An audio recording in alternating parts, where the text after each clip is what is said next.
నామములో మీ అందరికీ నా హృదయపూర్వకమైన వందనాలు తెలియజేస్తూ వాక్యం కొరకు ప్రేమతో ఆహ్వానిస్తున్నాను. ఈరోజు వాక్యాంశము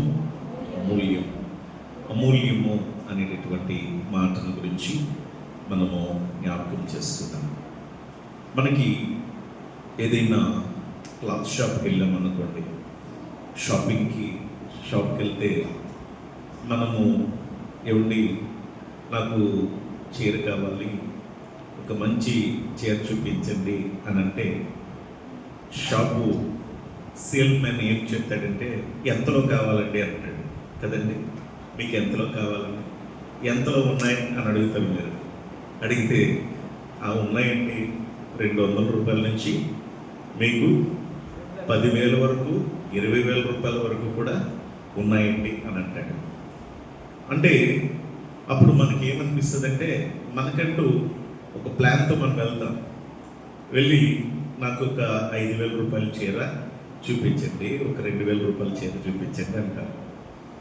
అంటే ఈ 200 మిగిలిన 500 1000 రూపాయల చీర 2,000 చీర దగ్గర ఏమైపోయింది, తక్కువైపోయింది కదా. మరి 20,000 రూపాయలు క్లాత్ ఈ 5,000 దగ్గర ఏమైంది, ఎక్కువైంది. ఇంకా లక్షల మీద కూడా ఉన్నాయి కదా. అవి గొప్ప గొప్ప వాళ్ళు వాళ్ళ యొక్క ఫంక్షన్స్కి, మ్యారేజెస్కి ఒక్కొక్కరు మరి లక్షల మీద కొనుక్కుంటారు. కొన్ని వస్త్రాలకైతే బంగారపు కోటింగ్ కూడా ఉన్నాయి, కొన్ని వెండి కోటింగ్ కూడా ఉన్నాయి. అంబానీ లాంటి వాళ్ళు వాళ్ళ పిల్లలకి చేస్తారు. అంటే అవన్నీ కూడా ఏంటంటే విలువైనవి. మనం ఒక్కొక్కసారి ఏదైనా వస్తువు దగ్గరికి కొనడానికి వెళ్ళినప్పుడు ఇది రేటు, దాని రేటు చెప్తాడు. చెప్పిన తర్వాత మనం అంటాం, ఏంటండి దీనికి దానికి డిఫరెన్స్ ఏంటి, రెండు ఒకేలా ఉన్నాయి కదా, ఇది ఎందుకు అంత ఖరీదు, ఇది ఎందుకు అని అంటే అప్పుడు ఆయన చెప్పేది ఏంటంటే, దీనికి చెప్పండి ఏమంటాడు, దీనికి క్వాలిటీ వేరు, దీని బ్రాండ్ వేరండి, బ్రాండ్ వేరు, దీనికి క్వాలిటీ వేరు, రెండు ఒకేలా కనపడతాయి కానీ బ్రాండ్ వేరు, క్వాలిటీ వేరు అంటాడు. అంటే పిల్లరా, ఒక వస్తువుకి మనం ధరించే వస్త్రానికి విలువ ఉంది కదా, ఆ విలువను బట్టి దాని రేటుని కడుతూ ఉంటారు. అలాగే పిల్లరా, ఈ లోకములో విలువ అనేది మనిషి యొక్క జీవితంలో కొన్ని ఉన్నాయి. ఇందులో మనం చూసాం, మనం మొన్న గాంధీ గారు చెప్పారు వాక్యం ద్వారా. ఏ అంశం కోసం చెప్పారండి, శ్రేష్టమైన అనే అంశం కోసం చెప్పారు. శ్రేష్టమైనది ఏంటి అన్నది మనం చెప్పారు. బలులను దేవునికి అర్పించారు. శ్రేష్టమైనది దేవుని యొక్క సన్నిధి. ప్రియులరా, శ్రేష్టత అనే అంశంలో అనేక విషయాలు చెప్పుకున్నాం. అంటే ఇప్పుడే చెప్పుకున్నాం కదా, ప్రారంభము నుండి చివరి వరకు రేటు పెరిగే కొద్ది దాని విలువ పెరుగుతుంది కదా. అలాగే ప్రియులరా, మనకి అమూల్యము అనేటటువంటి మాట కూడా డిఫరెన్స్ ఉంది. విలువైనది అనే దానికి, అమూల్యము అనే దానికి, శ్రేష్టమైనది అనే దానికి చాలా డిఫరెన్స్ ఉంది. అర్థం చేసుకోండి అమ్మా, ప్రతి ఒక్కరు గుర్తుపెట్టుకోండి ఈ మాట.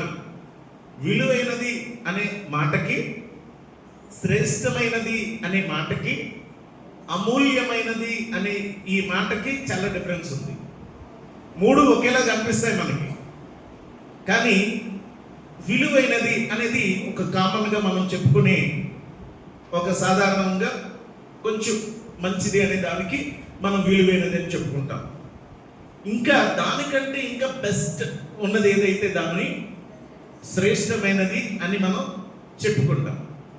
కానీ ఇక్కడ అమూల్యమైనది అనే దానికి ఇంకా విలువ ఉంది.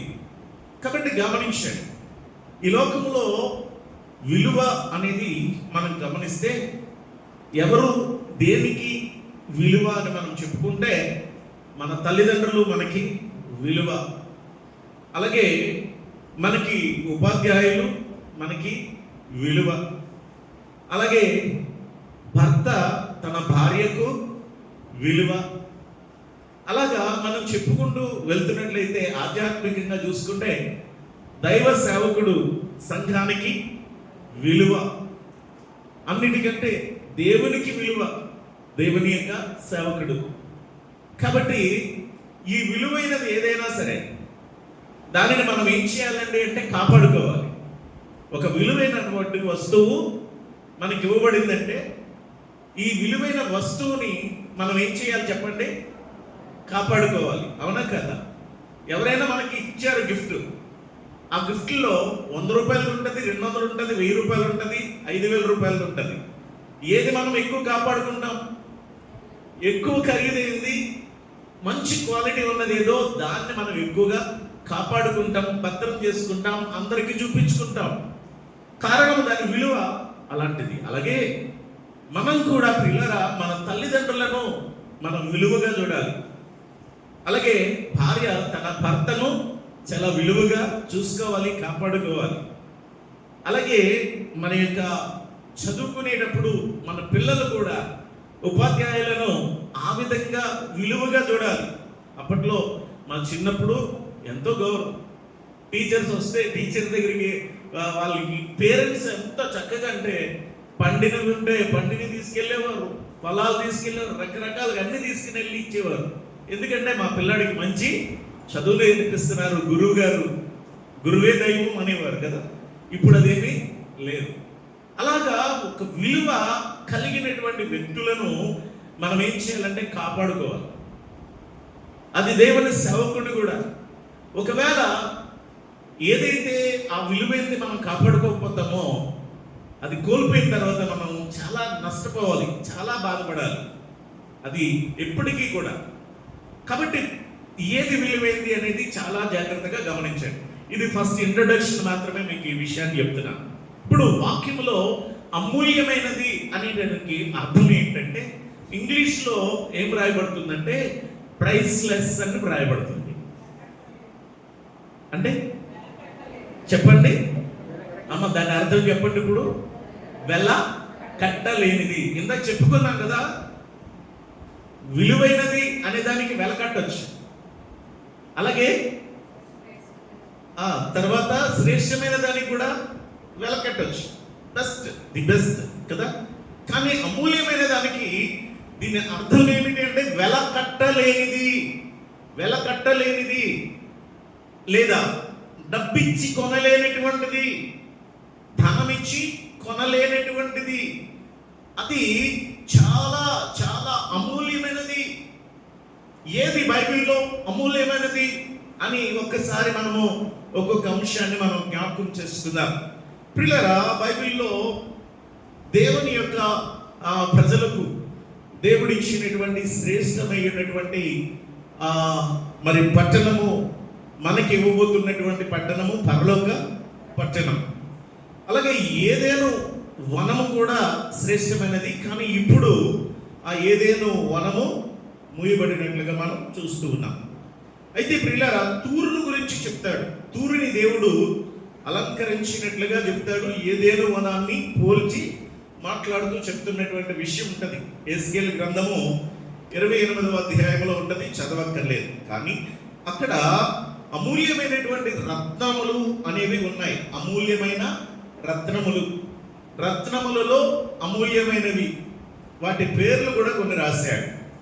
అవి పరలోక రాజ్యానికి కూడా కట్టబడినటువంటి ఆ పట్టణముకు కూడా ఈ అమూల్యమైనటువంటి రత్నములతో ఆ రాజ్యము, దేవుని రాజ్యము కట్టబడుతుంది అని కూడా మనము వాక్యములు మనం చూడగలం.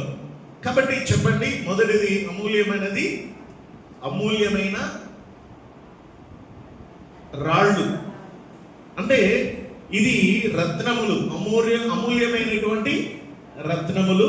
ఆ రత్నములు మరి బంగారము కంటేను, వెండి కంటేను, వజ్రముల కంటే విలువైనటువంటివి. అవి మనం గమనించగలం. వాటి పేర్లు మీరు చదువుకోండి. గోమేధికము ఇవన్నీ కూడా రాయబడుతున్నాయి. తర్వాత రెండవ విషయాన్ని చూద్దాం. ఏది అమూల్యమైనది అంటే కీర్తన 36:7. కీర్తన 36:7 వచనం. దావీదు మహారాజు గారు ఆయన వర్ణిస్తూ దేవుని స్తుతిస్తూ చెప్పిన మాట ఏంటంటే, దేవా నీ కృప ఎంతో అమూల్యము అని అంటాడు. దేవునికి మహిమ కలుగును గాక. ఏది అమూల్యమైనది అంటే దేవుని రాజ్యము కట్టబడినటువంటి ఆ వెలగలిగినటువంటి ఏమండి ఆ రాళ్ళు రత్నములు ఏవైతే ఉన్నాయో అవి అమూల్యమైన రత్నాలు. అలాగే దేవుని కృప కూడా అది అమూల్యమైనది. ముందే చెప్పాను, మళ్ళా జ్ఞాపకం చేస్తున్నాను. కృప అంటే అర్థం చెప్పండి. అర్హత లేని వ్యక్తులను పట్ల చూపించే ప్రేమే కృప. అక్కడ ప్రేమ ఉంది, కానీ ఈ ప్రేమకు వెలకట్టలేనటువంటి ప్రేమ, అర్హత లేని వ్యక్తిని పట్ల చూపించేటటువంటిదే. కనుక కృప మనల్ని ఎల్లప్పుడూ కూడా క్షమిస్తూనే వస్తుంది. ఈ కృప, దేవుని యొక్క కృప మనల్ని ఎల్లప్పుడూ కాపాడుతూనే వస్తుంది. ఈ దేవుని యొక్క కృప మనల్ని ఎల్లప్పుడూ ఆదరిస్తూ వస్తుంది. దేవుని కృప మనకి సమయాన్ని ఇస్తూ ఉంది.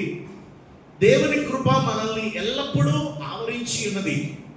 అందుకనే కృప ఎక్కడ పాపము విస్తరించిందో అక్కడ ఆయన కృపట అపరిమితముగా విస్తరించి ఉన్నదట. కాబట్టి ప్రియులారా, దేవుని యొక్క కృప వలననే మనం రక్షించబడ్డాం. దేవుని కృప వలననే మనం కాపాడబడుతున్నాం. దేవుని కృప వలననే మనం ఆశీర్వదింపబడుతున్నాం. దేవుని కృప వలననే మనము క్షమింపబడుతున్నాం.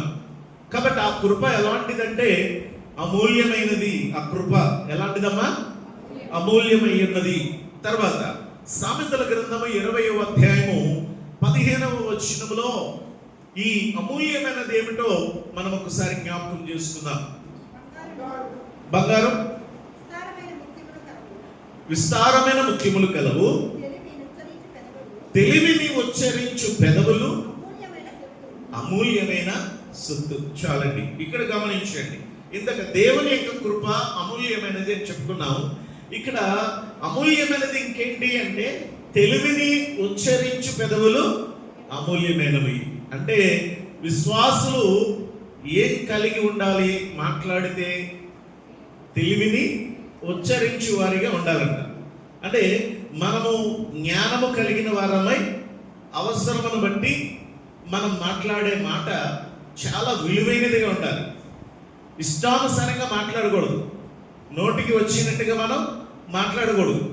మన మాట ఒక్కొక్కటి కూడా మాట్లాడుతున్నప్పుడట అవి చాలా ఆనిముత్యాల్లాగా ఉండాలి. ఎలా ఉండాలమ్మా? మన మాట ఆనిముత్యాల్లాగా ఉండాలి. అందుకని దేవుని బిడ్డలారా, సామెతల గ్రంథంలో ఏమని తెలియజేస్తుందంటే జ్ఞానులట ఎక్కువ మాట్లాడరట, మౌనంగానే ఉంటారట. జ్ఞానులు ఎలా ఉంటారంటే మౌనంగానే ఉంటారు, కానీ వాళ్ళ సమయం వచ్చినప్పుడు మాట్లాడతారు. ఆ మాట్లాడినప్పుడు వాళ్ళు మాట్లాడే ప్రతి మాట కూడా చాలా విలువగా ఉంటుంది. జ్ఞానులు చెప్పేటటువంటి మాటలు చాలా విలువగా ఉంటాయి అన్నమాట. అవి ప్రయోజనకరంగా ఉంటాయి. కాబట్టి మనము ప్రతి ఒక్కరము కూడా నెమ్మదిగా జాగ్రత్తగా మనం ఉంటే మన మాట చాలా విలువైనదిగా ఉంటుంది. అది చాలా అమూల్యమైనదిగా. కాబట్టి తెలివిని ఉచ్చరించే పెదవులను మనము కలిగి ఉండాలి తప్ప మనం ఇష్టానుసారంగా విస్తారముగా మాట్లాడే వారిగా మనం ఉండకూడదు. అమూల్యమైనది ఏది అని అంటే తెలివిని ఉచ్చరించే పెదవులు అమూల్యమైనవి. తెలివిని ఉచ్చరించే పెదవులు అమూల్యమైనవి. ఇంట్లోనైనా లేక సంఘములోనైనా లేక మన ఫ్రెండ్స్ దగ్గరైనా బంధువుల దగ్గరైనా ఎక్కడైనా మాట్లాడేటప్పుడు మన మాటలు తెలివిగా అన్న మేము చదువుకోలేదు కదండి, చదువుకోకపోయినా దేవుడిచ్చిన జ్ఞానము మనకి ఉంది కనుక మనము జాగ్రత్తగా మాట్లాడాలి. తర్వాత మరొక విషయాన్ని మనం చదివితే అమూల్యమైనది ఏది అనే మాట కోసం మనం చూస్తున్నాం.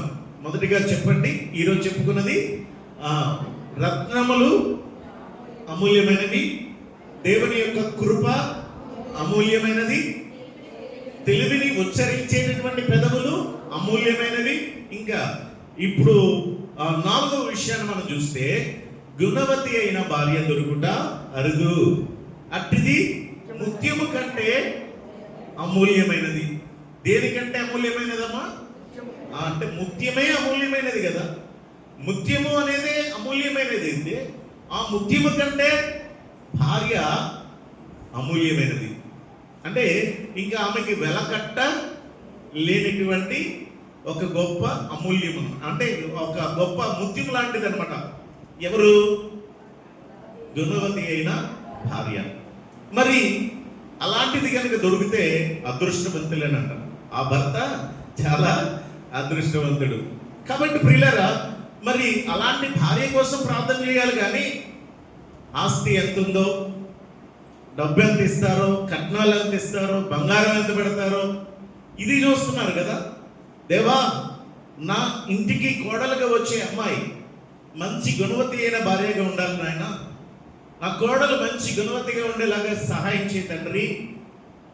ఆమె గుణవతి అయితే అది తన యొక్క కుటుంబానికి అది ఎంతో గౌరవం, కీర్తి ప్రతిష్టలు ఉంటాయి. కనుక అంతేకాదు, కీర్తి ప్రతిష్టలే కాదు, ఐశ్వర్యము ఆశీర్వాదము కూడా తనకు తానుగానే ఆ ఇంటికి తీసుకుని రాగలదు. ఇంటి దగ్గర నుంచి కాదు, పుట్టింటి నుంచి కాదు. ఆమె కలిగిన ఆ యొక్క గుణమును బట్టి తన భర్త ద్వారా, తన కుటుంబము ద్వారా ఐశ్వర్యాన్ని కలిగి జీవిస్తుందట. కాబట్టి గుణము అనేది ప్రతి ఒక్క స్త్రీకి కూడా చాలా ప్రాముఖ్యం. అలాంటి మంచి గుణాన్ని దేంతో పోల్చారంటే ఆ ముత్యముల కంటే అమూల్యమైనది. తర్వాత మరొక విషయాన్ని మనం జ్ఞాపకం చేసుకుందాం. ప్రియులారా, పేతురు రాసిన 2వ పత్రిక 1వ అధ్యాయం 4వ వచనం. పేతురు గారు రాసిన 2వ పత్రిక 1వ అధ్యాయం 4వ వచనంలో కృప, ఆ మహిమ గుణాతిశయములను బట్టి ఆయన మనకు అమూల్యమును అత్యధికములైన వాగ్దానములను అనుగ్రహించినాడు. చాలండి. ఇది మరొక అంశంగా మనం చూస్తున్నప్పుడు ఈ అమూల్యమైనది ఏది అంటే దేవుడిచ్చినటువంటి వాగ్దానములు చాలా అమూల్యమైనవి. గమనించండి, ఏంటండి?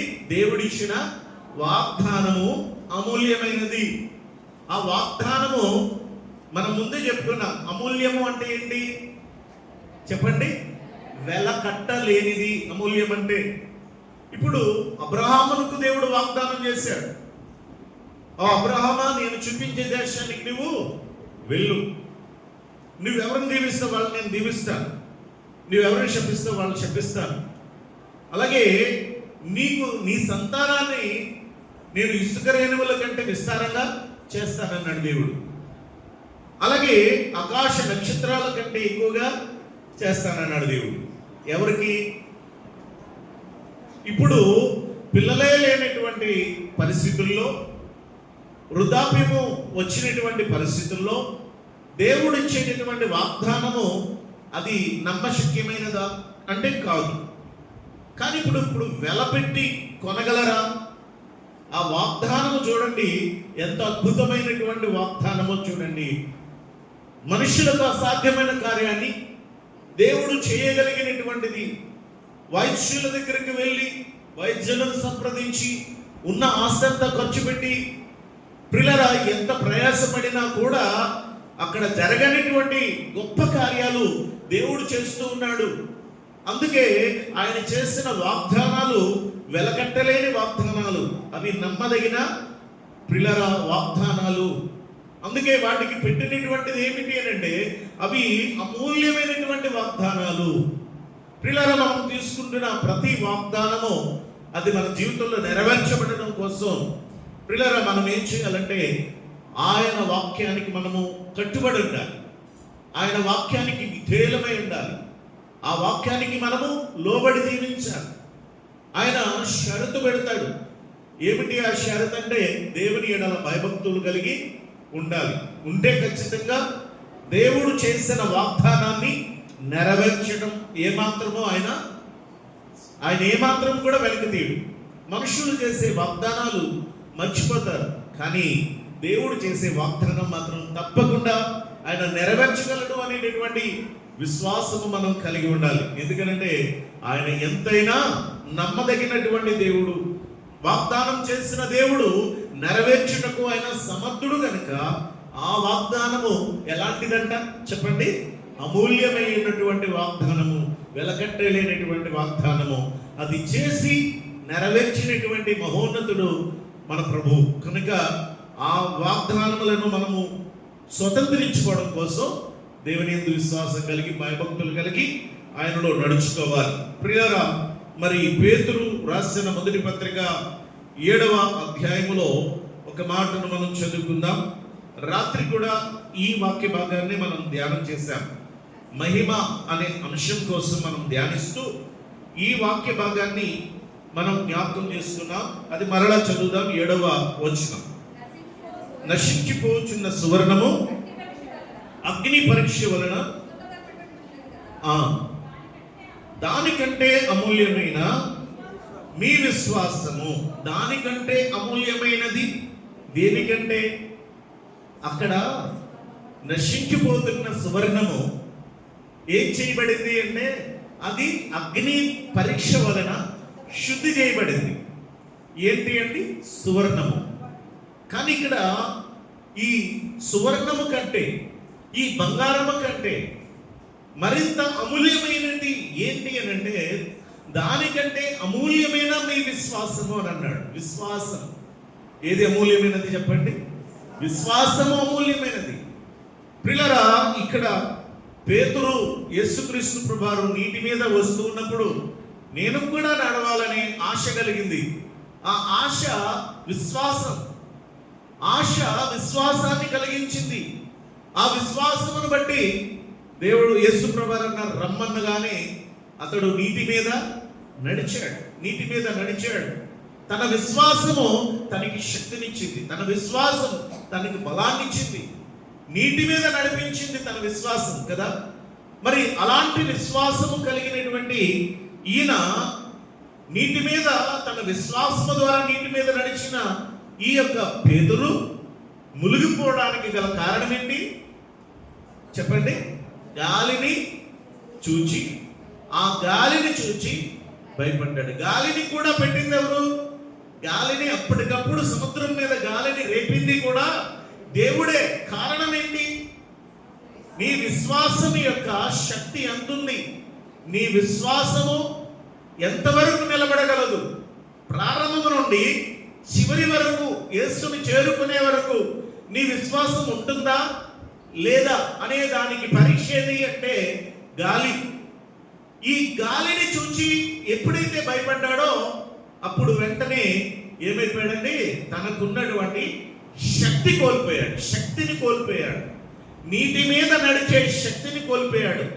కాబట్టి ప్రియులారా, ఇప్పుడు ఈ యొక్క నీటి మీద నడిపించింది ఏది అంటే తనకున్న విశ్వాసమే నీటి మీద నడిపించింది. మునిగిపోయేలాగా చేసింది ఏంటి అంటే తనకున్న భయము తనని మునిగిపోయేలాగా చేసింది. కాబట్టి ఇప్పుడు ఈ విశ్వాసము ఎంత గొప్పది! వెలపెట్టి కొనగలమా ఈ విశ్వాసాన్ని? ప్రియులారా, నీటి మీద నడిపించిన ఈ విశ్వాసాన్ని వెలపెట్టి కొనగలమా?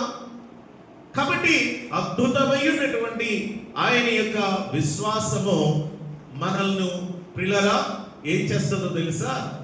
మన క్రీస్తు ప్రభువారు ప్రత్యక్షమైనప్పుడగా ఈ విశ్వాసమునకు మనము అంటే ఈ పరీక్షకు నిలబడితే, అలా నిలబెట్టేది ఏది? విశ్వాసం. పరీక్షలు వస్తాయి అంటే మనకి కూడా శోధనలు వస్తాయి. ఎలాంటి శోధనలు వస్తాయి? ఎలాంటి శ్రమలు వస్తాయి? మనకి కూడా ఎలాంటి శ్రమలు శోధనలు వస్తాయి చెప్పండి?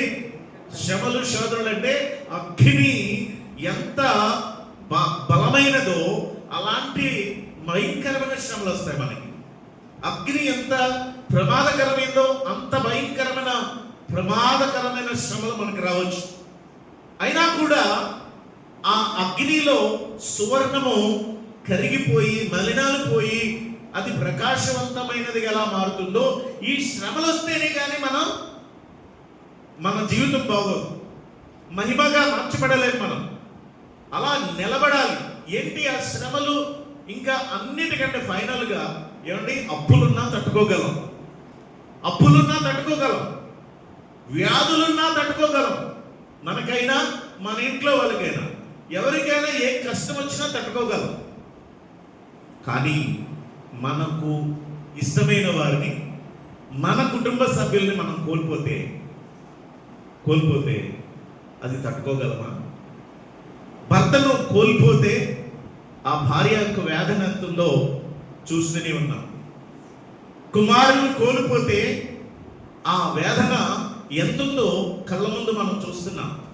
ఇంతకంటే భయంకరమైనటువంటి పరీక్ష, ఇంతకంటే ఇంకా భయంకరమైన శ్రమ కూడా ఉండదా చెప్పండి?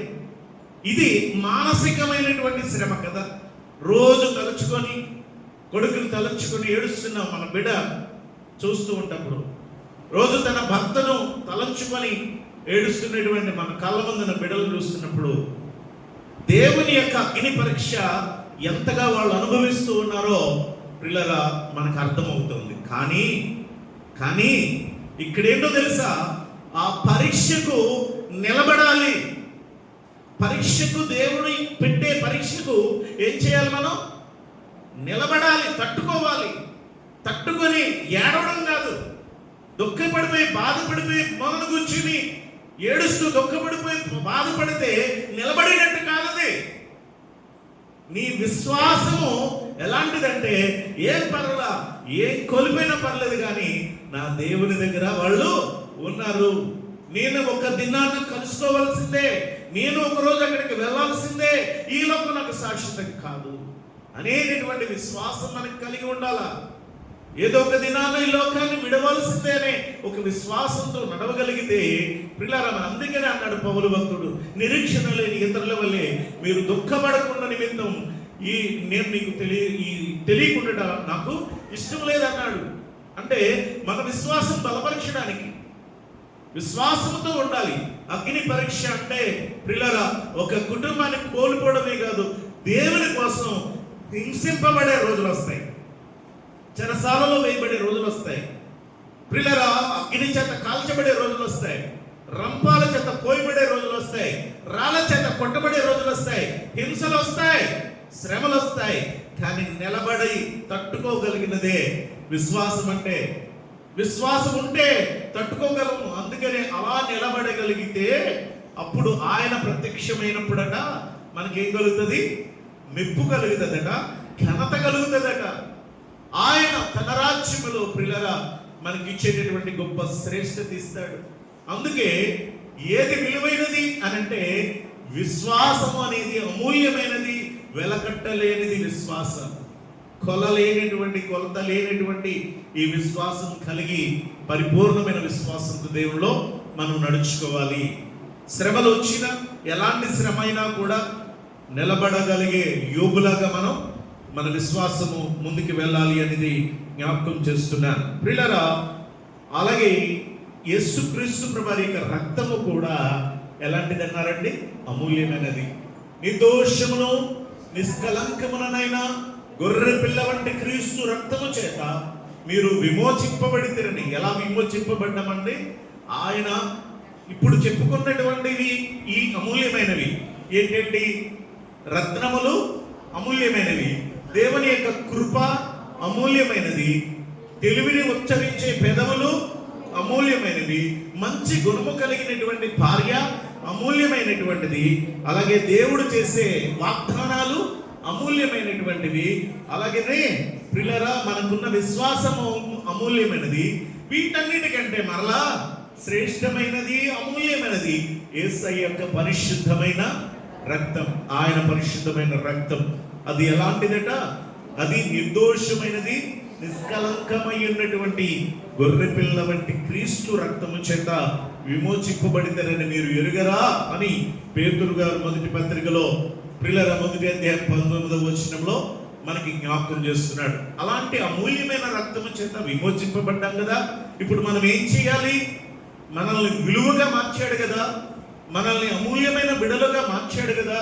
కాబట్టి మనము అమూల్యమైనటువంటి బిడలుగా దేవుని కొరకు జీవించాలి. ఆఖరిగా మత్తయి సువార్త 13వ అధ్యాయం 45వ వచనం 46వ వచనం చదువుకుందాం. మత్తయి సువార్త 13వ అధ్యాయము 45, 46వ వచనం.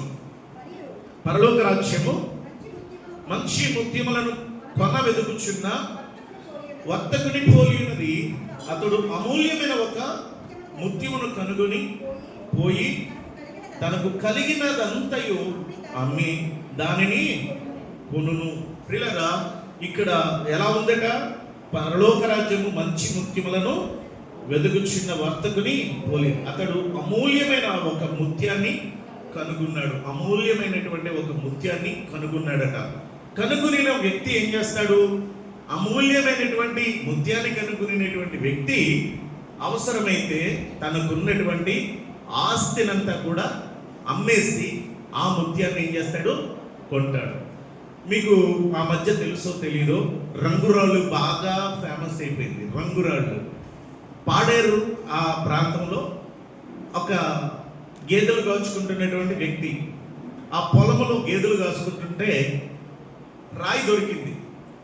ఏదో తలతల్లాడుతుంది, బాగుంది అనుకొని వీడేం చేశాడంటే జస్ట్ ఆడుకోవడానికి మాత్రమే, దాని విలువ వాడికి తెలియదు, ఆడుకోవడానికి మాత్రమే ఆ రాయి తీసుకొని అలాగూ వచ్చేసాడు.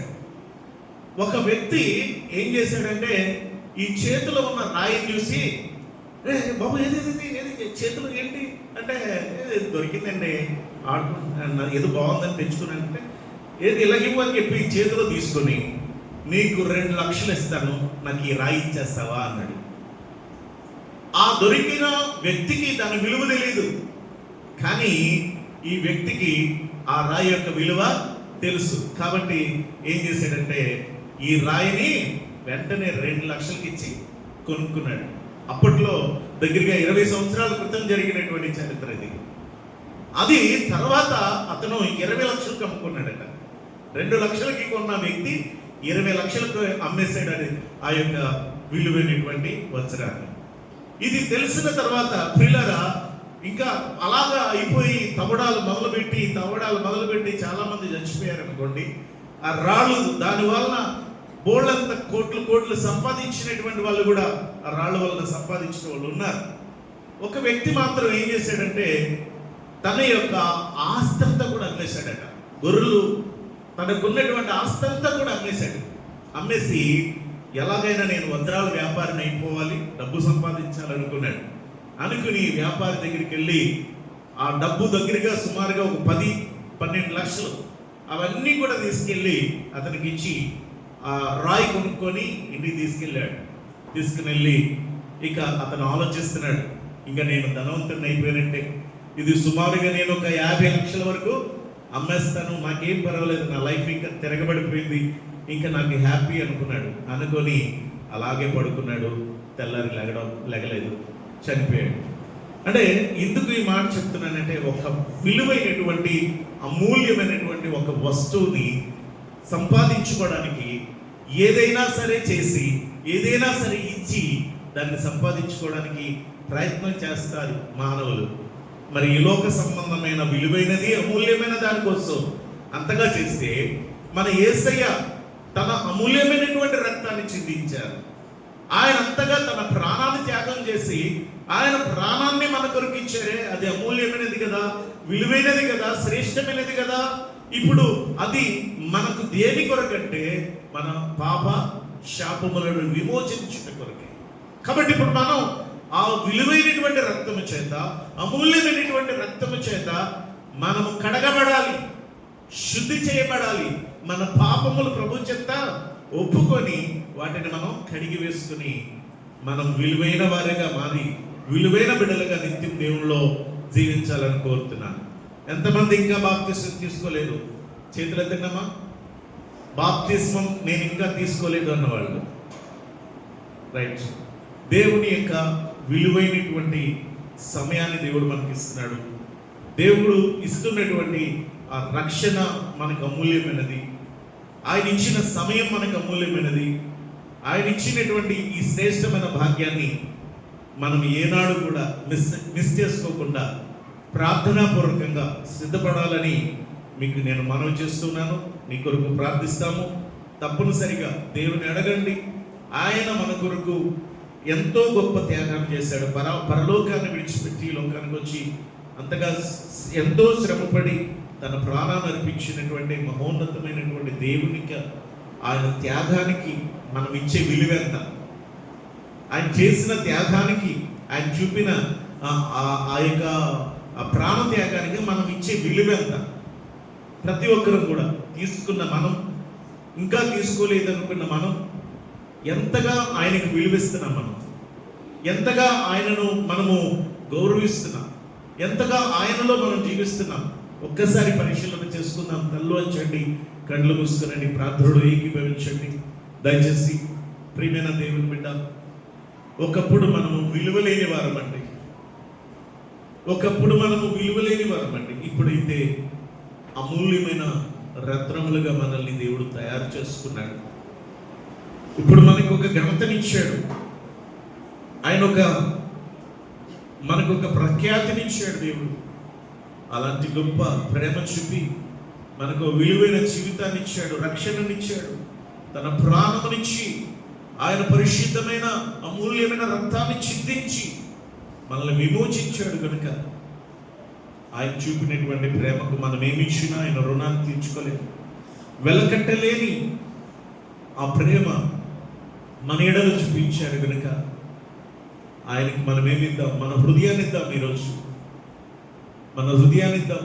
ఆ రుణాన్ని మనం తీర్చుకోవాలి. ఎలా అంటే మన హృదయాన్ని అర్పించి రక్షణ పొందుకుందాం, క్రీస్తు మార్గంలో నడుద్దాం. పాస్టర్ గారు ప్రార్థన చేస్తారు, మనం ఏకీభవించుదాం దయచేసి. మహాగణుడా, ప్రేమగల మా తండ్రి, కృపగల దేవ, దయగల మా ప్రభువానికి వందనాలు, స్తుతులు, స్తోత్రములు తండ్రి. ఉదయకాలం మొదలుకొని నాయన సాయంకాల సమయం వరకు నీ కృపలో నీ దయలో నన్ను మమ్మల్ని ప్రభా నాయన తండ్రి సజీవులుగా ఉంచి మా పనిపాట్లో సమస్త మంది తోడేంటి నాయన రాత్రికాల సమయంలో తండ్రి ప్రభా నాయన ఇక శిల్వ శ్రమ ధ్యాన కూటంలో చేరి నేను స్తుతించి కనపరచడానికి ఇచ్చిన గొప్ప ధర్మాన్ని బట్టి నీకు వందనాలు, స్తోత్రములు తండ్రి. ఇంకా ఎందరైతే ప్రభా నీ సన్నిధికి రాలేని స్థితిలో ఉన్నారో బిడ్డలను జ్ఞాపకం చేసుకుని నీ సన్నిధికి రావడానికి వారికి ఉన్నటువంటి ప్రతి ఆటంకమును తొలగించిన అయినా మరొక తరుణాన్ని సమయాన్ని వారికి అనుగ్రహించుకుని పెట్టుకుంటున్నాను. ముఖ్యంగా ఎంతవరకు నీ దాసు నిలబెట్టుకుని ప్రభావ మీరు మాట్లాడిన మాట బట్టి స్తోత్రాలు. అదండి ప్రభా నాయన ఏవి అమూల్యమైనవో నాయన మీరు మాకు తెలియజేసినారు తండ్రి. ఆయన అమూల్యమైనటువంటి నీ యొక్క పరిశుద్ధ రక్తాన్ని మా కొరకే నాయన అర్పించినారు నాయన తండ్రి. అమూల్యమైనటువంటి నాయన నీ యొక్క రక్తం చేతనైనా మమ్మల్ని కడిగినారు ప్రభా, అందరిని బట్టి స్తోత్రాలు. నా తండ్రి ప్రభా అమూల్యమైనటువంటి నీ త్యాగాన్ని మేము జ్ఞాపకం చేసుకుంటూ నాయన నీ కొరకు నాయన ప్రభా నాయన మేము అమూల్యమైన వారముగా నాయన జీవించడానికి నీ కృప దయచేయండి ప్రభా.